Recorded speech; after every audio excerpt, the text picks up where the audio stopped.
Bande kolanga on biso na direct eza bon maman Nicole Moisanza na sira na ba surprise ebele plus na komi tozo fêter 18 ans ya Brian.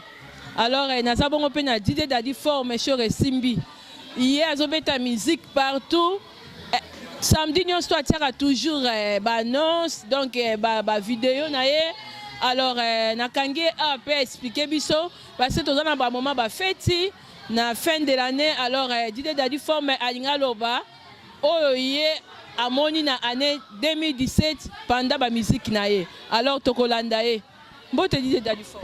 Oui, bonsoir maman Moisanza. Joyeux Noël Nabino, tout sur Hollande biso, joyeux Noël, bonne année. Alors on a constaté na sali na 2017 hein. Voilà, na moni na beti ba fête belé et kitoko oyanga. Donc en tout cas, ba fête yon sur la beti na zagi de suite, bateau pe na beti ba fête na bango, baza de suite ba sepeli. Na ju bapel il y a ebele ba félicitations ba fête na bango simbagi maman Moisanza constant na la sali. Ngaso ina tuna obeti ba fête donc batu ba sepeli. Alors na kati Suisse toyebi ke toza pe na bandeko na biso ba beta la musique. Mais sikoyo neni yo zo beta kaka tout le temps ozo kenda kaka na mona ke ope susu na Dijon hein au outil Dijon. Alors secret no ezani. Bon, secret nanga oyebi oza pour la deuxième fois tout ça la émission. Secret nanga la lobaka ezaka koyeba mosala. Moni soki Dijon ba beng sakinga parce que batala ka ba biloko nanga mingi na ba YouTube na ba Facebook ba biloko na salaka. En tout cas ba s'intéresser qui ba yoka quand même son wana animation ne na betaka na kenda ki ba sepela ki na pesi mbote quand même na Pajot de Motikile na kati ya Dijon na bosanité na mon oncle aussi. Jérôme boss de boss donc na kati ya Dijon. Donc ya on a ebisio eza mosala to sala to na ba contre-attaque ebele. Ouais. Question moko elinga. Oui, olobelo moko ke battaque ezali.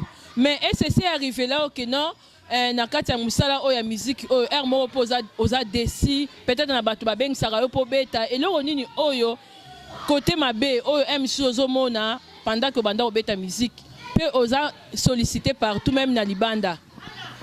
Bon koza dessus na rolobaraka moni communauté na biso hein communauté na biso batamangala eza facilité pour en vivre moni européen net dessus surtout les ya européen sambongo et na beteli o musique mutu muso beteli pe musique a sepeli a DJ formé zano tranquille na opé sombongo so fait sili na ngola ko libéro ndambe tikalaki fait pe sili okomi ko landa ono opé sanga mbongo sala boy zongi sa boy moni donc eloko na regretter mingi na communauté na biso yango wana ozomona ouais. Merci beaucoup papa Daddy vraiment na sepeli na point o lobeli parce que et pas nanga maman Moisanza na zo lobela pour un changement de mentalité.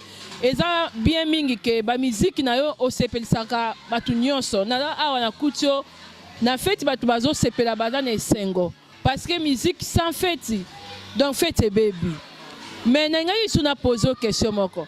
Est-ce que batu pe batika la na banyongo na yo après passer tozo na décembre futa nyongo na décembre soro koki so bozangi senga nzamba akopesa yo.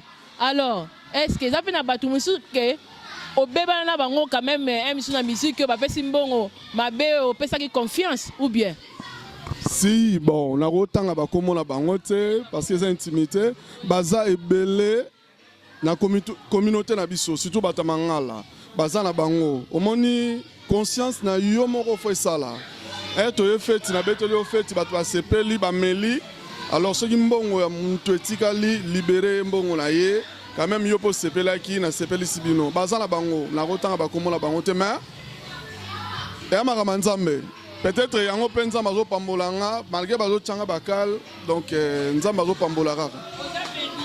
Merci beaucoup Didé Daddy Fort mais na sepeli vraiment ba bonne fête ba joyeux Noël. Alors bande konanga bande ko boza direct ba joyeux Noël.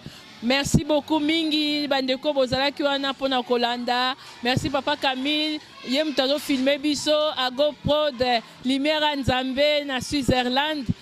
Moussala toujours malam na 2018 continuer et merci beaucoup na Maman Philo na Tonton Leblanc Nande Bokoli Simon Nabino merci beaucoup na batu oboye correspondre na invitation Tobo Sani Bongote la noblesse Mariam Studio Plus Todo Zelayo Bambote Mingi Maman Zozo de moi Maman Mire Bonard Maman Jetil Bilongo Boze Bele Maman Moïsanda Lingabio Mingi Mabijou Kiika Bambote Nabino Nyon surtout les patrons de 8 Bomber na sepe na présence na yo awa et mon vieux Lukoyi gros bisous alors mon vieux Willy Kamenga Kalamingi Tetozo Zano awa Tokutani prochainement merci beaucoup.